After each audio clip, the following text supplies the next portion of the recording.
अस्सलाम वालेकुम। उम्मीद है आप सबके रोज़े बहुत अच्छे से गुजरे होंगे, फैमिली के साथ सुकून से गुजरे होंगे। अब वक्त आया है ईद का, जो रब की तरफ से गिफ्ट रहती है। लॉकडाउन का ज़माना है, कोरोना वायरस का ज़माना है, भीड़ इकट्ठा करने को मना किया गया है, तो आप ईद की नमाज घर में पढ़ सकते हैं। ये बहुत ही एक्स्ट्रा ऑर्डिनरी सर्कमस्टांसिस है इस वजह से, लेकिन आप ईद की नमाज ना छोड़ें और घर में पढ़ें।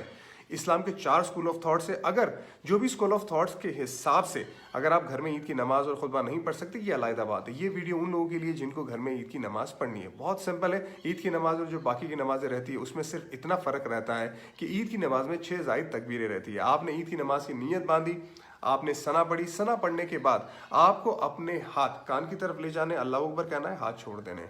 कान की तरफ ले जाना है, अल्लाह अकबर कहना है, हाथ छोड़ देने। कान की तरफ ले जाना है, अल्लाह अकबर कहना है, और फिर आप अपने हाथ बांध दीजिए। और उसके बाद अलहम्दुलिल्लाह की सूरत पढ़े, एक और सूरत पढ़ के रुकू में जाए। रुकू में जाने के बाद जिस तरह से आप सजदे में जाते हैं, जिस तरह से पहली रकात ख़त्म करते हैं, बिल्कुल उसी तरह से ख़त्म करें। उसके बाद जब आप दूसरी रकात में खड़े हो जाते तो पहले से ही आप अपने हाथ बांध देंगे। अलहम्दुलिल्लाह की सूरत पढ़ेंगे, उसके बाद दूसरी सूरत पढ़ेंगे, चाहे वो कुल की सूरह क्यों ना आती हो। उसके बाद आप अपने हाथ कान की तरफ ले जाके अल्लाह अकबर कहेंगे, हाथ छोड़ देंगे। अल्लाह अकबर कहेंगे, हाथ छोड़ देंगे। अल्लाह अकबर कहेंगे, हाथ छोड़ देंगे। चौथी मरतबा जब आप अल्लाह अकबर कहेंगे तब आप सीधा रुकू में जाएंगे। रुकू में जाने के बाद, खड़े होने के बाद, जिस तरह से आप सजदे में जाके जिस तरह से आप अपनी बाकी नमाजें ख़त्म करते हैं, बिल्कुल उसी तरह नमाज ख़त्म करके सलाम फिराएंगे।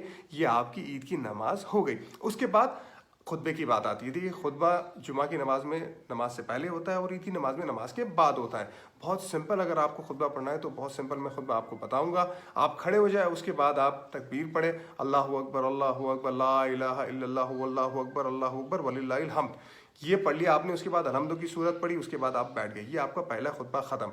थोड़ी देर के बाद आप खड़े हो जाइए, उसके बाद फिर तकबीर पढ़े, अल्लाहु अकबर। उसके बाद आप कोई भी एक दुरूद शरीफ, जो भी दुरूद शरीफ आपको आता है वो पढ़े। उसके बाद रब्बना आतिना फिद दुनिया हसनतन व फिल आखिरति हसनतन व क़िना अज़ाबन्नार पढ़े। ये आपका दूसरा खुतबा भी हो गया। इसी तरह से आप ईद की नमाज भी घर में पढ़ सकते हो और खुतबा भी और सवाब भी पूरी तरह से कमा सकते हैं। ईद मुबारक आप सबको।